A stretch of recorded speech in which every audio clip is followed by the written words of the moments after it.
telespectador, muito boa noite. Nosso convidado de hoje é o Dr. Dimas Antunes. Ele é urologista e vice-presidente da Sociedade Brasileira de Urologia em Pernambuco, especialista na saúde do homem, e veio conversar conosco sobre o Novembro Azul. Tudo bem, Dimas? Tudo jóia, Leão. Estamos aqui à disposição para a gente conversar.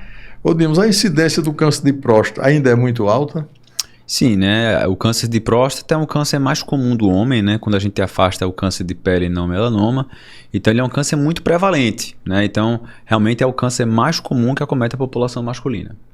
Existe uma postura ou algum estilo de vida que previna o câncer de próstata? Perfeito. A gente consegue detectar precocemente o câncer de próstata. É por isso que essa lembrança do Novembro Azul vem com essa chamada inicial, né? Detecção precoce do câncer de próstata. A prevenção de câncer de próstata é algo mais delicado de falar. A gente não tem métodos muito eficazes de prevenir câncer de próstata. Agora, a gente sabe que existem fatores de risco para ela, além de história familiar, que a gente não tem como mudar. E a afrodescendência, que também a gente não tem como mudar. Obesidade é um fator de risco para câncer de próstata, assim como para vários tipos de câncer. Então, seria algo que a gente poderia ser mutável em relação não só à detecção, quanto também ao que fazer diante de um diagnóstico. Ô Dimas, com o Novembro Azul, o surgimento de câncer nessa época aparece mais devido à campanha deles? O que acontece é que no Novembro Azul, né, como tem essa forte chamada aí para a detecção precoce de câncer de próstata, acaba que a procura no consultório acaba sendo um pouco maior, vem sempre essa lembrança. Mas o que a gente vem notando ao longo dos anos é que, de uma maneira geral, a despeito de ser bem diferente do que com as mulheres, o homem tem se cuidado um pouco mais. Então, ao longo do ano, a gente consegue ter uma regularidade no consultório também. Para os pacientes com esse diagnóstico, quais são os atuais tratamentos? Então, diante de um quadro de câncer de próstata, então a primeira coisa é não ficar desesperado, né? Na imensa maioria das vezes, câncer de próstata, se detectado precocemente, ele é passível de cura. Em alguns cenários, inclusive, é possível até fazer uma vigilância, que a gente chama. Diante de um paciente que tem um diagnóstico de câncer de próstata localizado, a prostatectomia radical, de preferência por via robótica, que tem melhores resultados funcionais com excelente controle do câncer, é uma estratégia bem interessante para a maioria dos pacientes. Em algumas situações, é possível que o paciente possa passar por radioterapia, terapias de bloqueio da testosterona, existem bracterapia. Então, existe uma gama grande de tratamentos cirúrgicos, radioterápicos e medicamentosos para controlar o câncer e, inclusive, curá-lo, como a gente consegue fazer na maioria das vezes. Dependendo do estadiamento. Dependendo do estágio em que o paciente se encontra, exatamente. O tratamento da hiperplasia benigna avançaram muito. Quais são esses avanços? Perfeito. Então, assim, quando a gente fala em próstata, a gente pensa logo em câncer de próstata, né?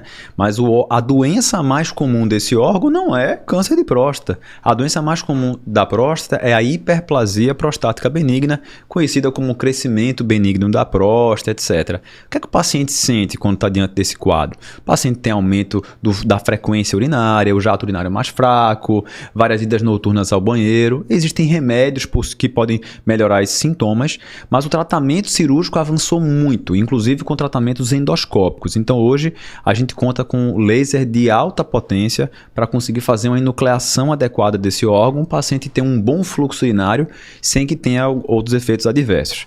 Diferente do câncer de próstata, a cirurgia radical da próstata para o câncer de próstata pode sim impactar na ereção, nem que seja por alguns meses. Já as cirurgias que a gente faz para tratamento da próstata crescida, próstata benigna, esses não têm impacto na ereção. Alguns podem diminuir o volume ejaculado. E uma das tecnologias mais novas é justamente a tecnologia Rezum, que a gente consegue fazer uma desobstrução do paciente sem que ele tenha problemas de ejaculação. Essa é uma das mais novas, inclusive. O paciente, depois de fazer uma prostatectomia, ele fica ejaculando ainda? Após uma prostatectomia radical, o paciente não vai ter mais a produção do sêmen. Quando a gente faz a cirurgia radical da próstata, além da próstata, sai vesícula seminal e os canais deferentes também são seccionados. Então, o sêmen já não vai existir mais, né? Na cirurgia que a gente faz através do canal da urina para desobstruir a próstata, como a enucleação HoLEP, TULEP, etc., ou o próprio rezo, o que acontece é que a gente abriu uma loja dentro da próstata para o paciente urinar melhor. Isso não trata câncer, isso trata o crescimento benigno. A próstata ainda está lá, as vesículas seminais ainda estão lá, então o paciente continua ejaculando, só que em boa parte dos tipos de tratamento, esse volume ejaculado diminui. Porque o colo vesical, ou seja, a transição entre a bexiga e a próstata, ele fica aberto. E esse sêmen volta para a bexiga na hora do orgasmo. Orgasmo e ejaculação são fenômenos que aparecem ser no mesmo tempo, mas na verdade eles são fenômenos separados, né? Não é obrigatório que o sêmen atravesse a uretra, que o paciente tenha a sensação de prazer. Orgasmo nada mais é do que uma interpretação cerebral do que está acontecendo lá embaixo. Então, isso se dissocia da passagem do sêmen. O Dimas, hoje também a ereção deixou de ter um mito, né? A falta de ereção, tanto com a cirurgia, com o uso das medicações e até mesmo uso de próteses. Como é que funciona isso? Perfeito, né? Então a gente hoje tem formas de mitigar, de diminuir o dano à vida sexual de um paciente que é tratado para câncer de próstata. Desde o diagnóstico até as diversas fases do tratamento, podem surgir disfunções sexuais, né? O próprio notícia de um câncer, a gente às vezes encara um câncer como uma sentença de morte. Para câncer de próstata não é bem assim. Apesar de ser um câncer muito, muito comum, e realmente existem muitos óbitos no planeta Terra por causa de câncer de próstata, a chance pessoal dele não é tão grande, então ele não tem uma letalidade tão grande quanto você vê em outros tipos de câncer, como câncer de pâncreas, de vesícula biliar e etc. Pois bem, a depender do estágio em que o paciente se encontra, ele pode ter disfunções outras, né? Especificamente em relação à ereção, quando a gente precisa fazer uma reabilitação do paciente pós-tratamento, por exemplo, após uma radioterapia, após até uma prostatectomia radical, infelizmente, mesmo com o advento da cirurgia robótica, a gente ainda encontra pacientes com disfunção erétil, diminuiu, mas ainda encontra. Então existem estratégias de manejo. Medicações por via oral, os famosos inibidores de fosfodiesterase, né? Os azulzinhos que todo mundo conhece, inclusive doses maiores. A gente pode partir para bomba a vácuo peniana, injeções penianas, e naquele paciente que está refratário a esses tratamentos todos, a gente tem um implante de prótese peniana. Existem dois tipos de prótese, uma prótese maleável, semi-rígida, e tem a prótese inflável, que realmente ela é bem mais tecnológica e ela simula melhor uma ereção, ou seja, o paciente tem um pênis flácido e quando ele quer ter ereção, ele aperta um pump que fica na bolsa escrotal e aí o paciente tem uma ereção bem satisfatória para a penetração. Então, realmente, o uso da prótese inflável, ela mudou um pouquinho a história da qualidade de vida do paciente com prótese peniana. Dimas, quem quiser ter uma explicação melhor, onde é que vai te encontrar? Ah, certo. Bem, eu fico à disposição sempre, né? O meu Instagram é Dr. Dimas Antunes. E uma recomendação que eu sempre faço para os pacientes, para quem está ouvindo a gente, é sempre procure os órgãos da sociedade. Então você procura o site da Sociedade Brasileira de Urologia. Vou puxar uma sardinha para o meu lado, sou atual vice-presidente aqui da Seccional Pernambuco. Próximo ano, se tudo der certo, eu estou assumindo também. Então, site da Sociedade Brasileira de Urologia, né? É sempre importante a gente buscar canais de conhecimento que são mais adequados, onde estão profissionais que estão de acordo com a verdade e que estão muito comprometidos em trazer uma informação mais adequada para todo mundo. Vale salientar também que o Dr. Dimas e a equipe dele foi quem me operou, fez uma nefrectomia. Foi. Agradeço. Eu estou à disposição. Pelo seu trabalho. Dimas, muito obrigado então pela entrevista. Eu que agradeço, né? Fico sempre à disposição para próximas dúvidas, a gente fica sempre à disposição e é sempre um prazer estar na presença do Dr. Leão e poder assistir a todo mundo que tá acompanhando a gente. E você em casa não saia daqui. Voltaremos após o intervalo.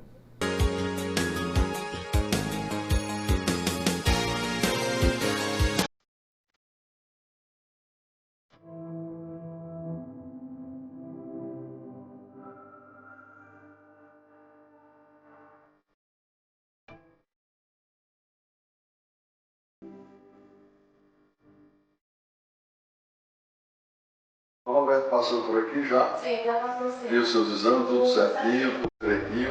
Alguma dúvida você tem?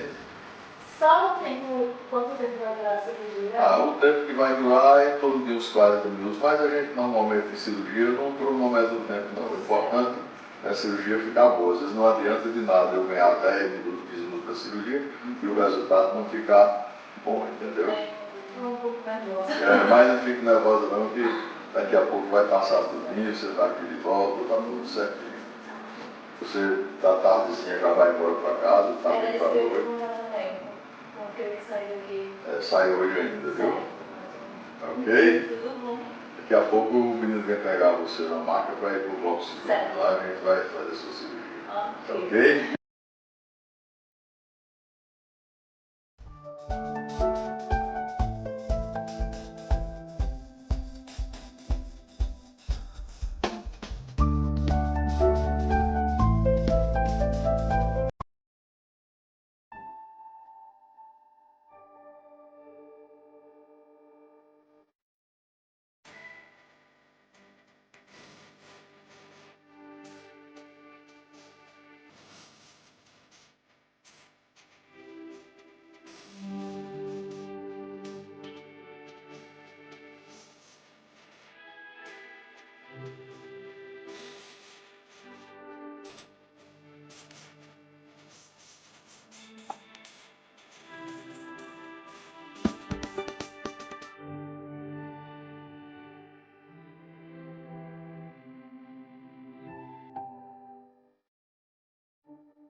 Tudo bem, Ilane?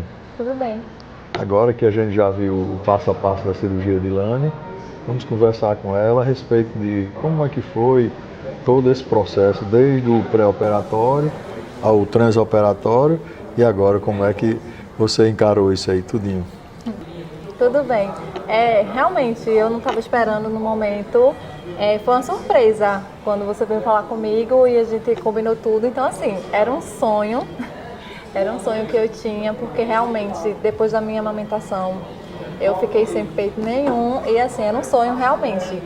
Você agora já está com o recém-operado ainda, mas eu já libero você para dirigir, entendeu? Isso que eu ia perguntar, para voltar à atividade física. Pode voltar à atividade física, entendeu? Já está quase um mês de cirurgia, eu já libero você. Ótimo. Certo? Tá bom. Aí você já está livre para fazer isso. Eu só não libero ainda para você levar sol de praia. Certo. São 60 dias. E também a alimentação. Algumas pessoas não têm problema nenhum, mas Sim. outras, às vezes como come alguma proteína estranha, tipo crustáceo, carne de porco, pode ter exacerbar um processo inflamatório, entendeu? Certo. Tá tranquilo. Então você está liberado agora e é vida que segue. Então, doutor Leão, aproveitando que estamos aqui, queria muito agradecer a você e toda a sua equipe, que foi maravilhosa, e dizer que eu estou muito satisfeita com o meu resultado. Muito obrigada. O resultado ficou realmente bom, foi uma cirurgia sem nenhum problema, aconteceu tudo dentro do figurino, certo? Não lhe incomodou em nada, nem dor, nada. Então, foi tudo como estava previsto. Qualquer pessoa que queira também fazer essa mesma cirurgia dela, ou então alguma cirurgia dentro da cirurgia plástica, pode me procurar aqui, por esse telefone aqui abaixo.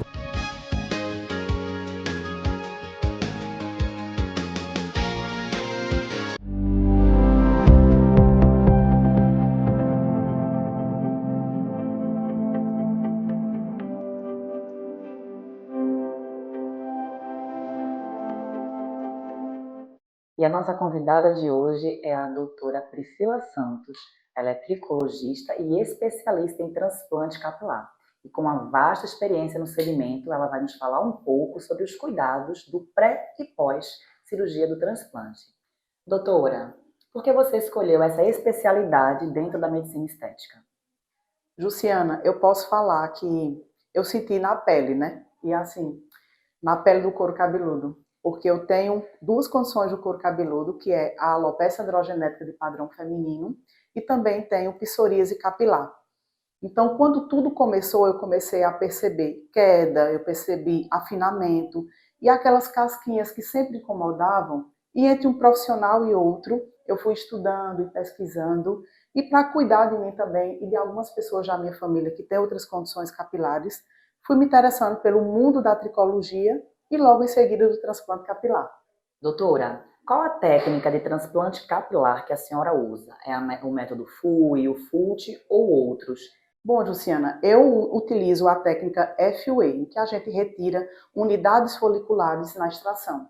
Ela é diferente da FUT porque ela necessita de uma retirada de uma faixa de tecido que deixa uma cicatriz muito evidente no couro cabeludo. Com a FUE, nós podemos utilizar fios de outras partes do corpo, como da barba, do tronco, como o tórax, as costas e até mesmo da área íntima do paciente. Então, essa técnica ela nos garante uma grande quantidade de unidades foliculares para tratar calvícies extensas. Então, para mim, eu utilizo essa técnica que é a mais eficaz. Doutora, agora a senhora vai revelar para a gente quantos transplantes capilares a senhora já fez e o nível de sucesso desse transplante. Nossa, pergunta difícil, porque eu acabei já perdendo a conta aí, mas foram mais de 1000 transplantes capilares, dentre sobrancelhas, barbas, né, no couro cabeludo. Mas a taxa de satisfação, eu tenho muito orgulho de falar que, justamente por a gente fazer todo um acompanhamento pré, intra e pós-operatório, alinhar bem as expectativas, 100% dos meus pacientes falam muito bem de todo o nosso processo. Então, eu estou muito feliz, eu acredito que até hoje eu nunca recebi nenhuma negativa, não. Que ótimo, doutora. Doutora, agora vamos falar sobre possíveis riscos. Existem riscos no transplante capilar? Com certeza, é como todo procedimento cirúrgico, por mais que seja uma cirurgia segura, minimamente invasiva, ainda assim tem pode acontecer suas complicações. Doutora, aproveitando que a senhora trouxe esse momento, né, que a terapia capilar também faz parte dessa trajetória desse paciente no seu consultório, fala um pouquinho para a gente sobre a importância da terapia com o cliente transplantado. Bom, problema, condição de couro cabeludo não trata-se apenas com transplante capilar. Então a terapia vem com toda a sua arte, né? Vem para melhorar, hidratar, diminuir a oleosidade, tirar aquele excesso de casquinhas, né? De condições, inclusive, de doenças como alopécias cicatriciais, que a gente tem que ter todo esse controle. Então a terapia capilar ela vem para nos auxiliar e também no pós-operatório ela é muito importante. Então, eu sempre indico uma terapia capilar, uma terapeuta, para cuidar dos nossos transplantados, com certeza. Doutora, e quem ficou interessado e quiser marcar uma consulta com a senhora para saber se tem indicação para o transplante capilar, como faz? Bom, nós temos o nosso arroba lá no Instagram, que é Instituto Doutora Priscila Santos, e o site também com o mesmo nome, Instituto Doutora Priscila Santos. Lá vai ter os links para você clicar e cair nos nossos atendentes. Doutora, muito obrigada.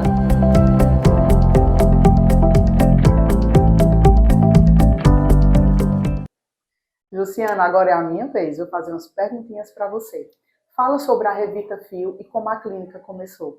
Se olharmos para a nossa trajetória, que somos sócias, eu e minha irmã, nós trabalhamos com cabelo desde o início da nossa trajetória empresarial, há 13 anos atrás. Nós abrimos uma clínica de estética, onde lá nós tínhamos a parte de salão de beleza, onde a gente trabalhava a beleza do cabelo. Mas esse paciente, muitas vezes, chegava com queixas de problemas no couro cabeludo, queda capilar. As clientes que vinham da parte da estética, que muitas vezes tinham acabado de ter bebê, com uma queda pós-parto.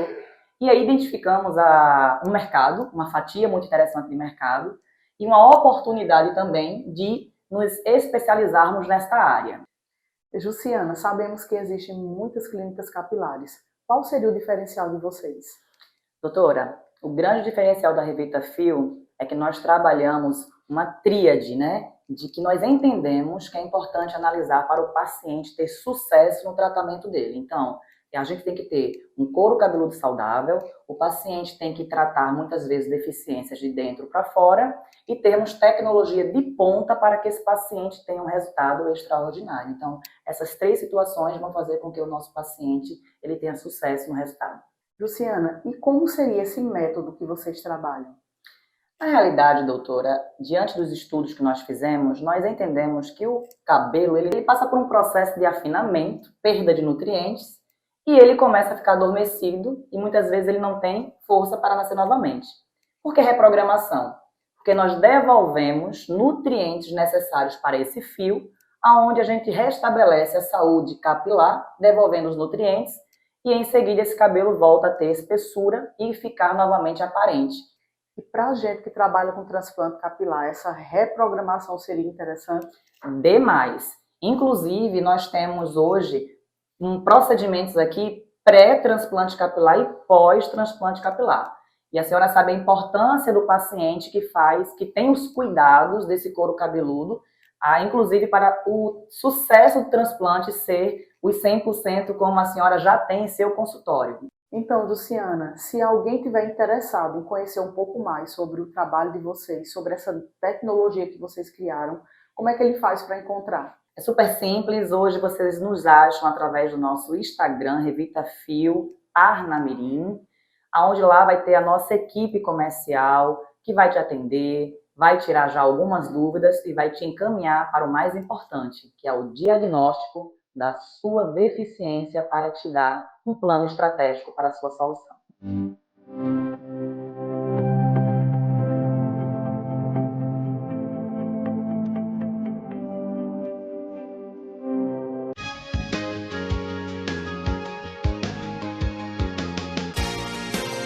Você ainda tem dúvidas sobre dores e cirurgias na coluna vertebral? Hoje você ficará sabendo tudo sobre cirurgia da coluna comigo, Dr. Cláudio Falcão. Ficou interessado? Então continue conosco até o final.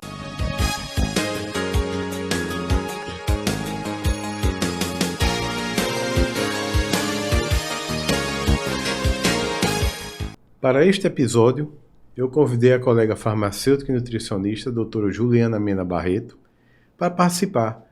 Ela vai tirar várias dúvidas da audiência, justamente sobre cirurgia de coluna. Doutor, boa noite. Vamos tirar as dúvidas dos espectadores, telespectadores, né? E vamos falar hoje sobre um assunto muito importante, que é a segurança do procedimento. Então, eu vou começar com a primeira pergunta, né? Que com todos esses avanços da medicina, esse tipo de procedimento é realmente seguro?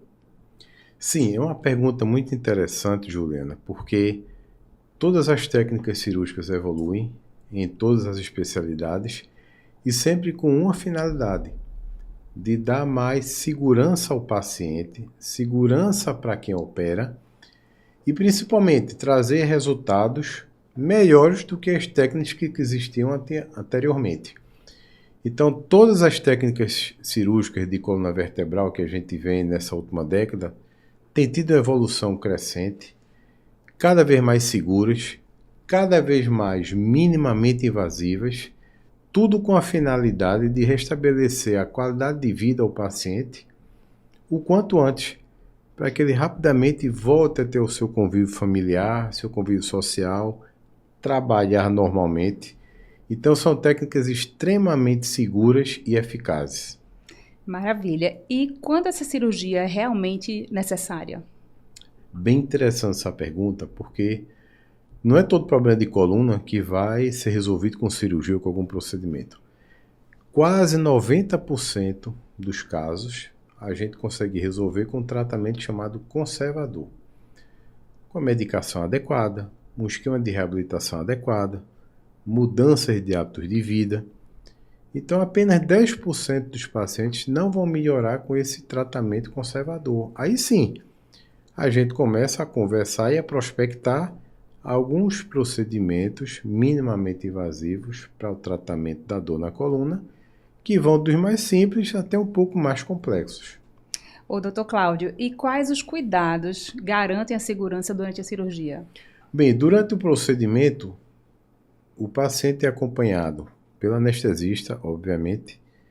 Dependendo do procedimento, existe uma coisa chamada monitoramento neurofisiológico, ou seja, durante a cirurgia, tem alguns fios eletrodos ligados a algumas partes do paciente que vão dar uma segurança para a gente em termos de até onde a gente pode avançar e tratar, sem que haja algum dano a algum nervo, ou a medula, ou a parte muscular do paciente. Certo. Uma última pergunta, né? Quais os riscos ainda existem, né? Que a gente sabe que cirurgia sempre existe, por mais que a gente minimize, e como são controlados? Bem, todo procedimento tem seu risco. Eu costumo dizer que aquele médico que diz que o procedimento que ele vai indicar para alguém não tem risco, ou é mentiroso ou não faz, porque todo ele tem. Mas sempre que a gente indica qualquer que seja o procedimento, a gente põe na balança e o benefício é infinitamente maior do que qualquer risco. A gente jamais vai indicar qualquer procedimento que tenha um risco equivalente ao seu benefício, de forma alguma. Quando as complicações ocorrem, obviamente, são tratadas. São tratadas. Você tem que ter um médico que esteja ali no seu lado, como a gente diz brincando, na cabeceira do leito, ou pegando na sua mão para resolver a complicação quando ela ocorrer. E não tem dificuldade quanto a isso. Ocorreu, se trata, se resolve, mas eu acho que não vale a pena você se furtar de tratar uma dor incapacitante ou algo desse tipo por conta de receio de algo dar errado. Porque já está dando errado. Né? Dor é um sintoma que a gente não deve estar convivendo com ele, porque vem uma série de outras alterações, principalmente psíquicas, nos casos de dor crônica, né? Joia. E quem quiser saber mais sobre o que a gente conversou aqui, onde te procurar, onde podemos acessar? Bem, a gente tem um Instagram extremamente educativo, que é o @drclaudiofalcão, onde eu falo dos vários problemas de coluna, das técnicas que existem para tratamento, das opções de tratamento cirúrgicas e não cirúrgicas. Ou então no consultório, quem quiser o contato, é o DDD 81 3416 0000. Muito obrigada. Boa noite a todos. Doutora Juliana, muito obrigado pela sua participação. E nos vemos, espectador, no próximo vídeo. E você que está assistindo a TV Nova Nordeste, continue aqui no programa Medicina Estética.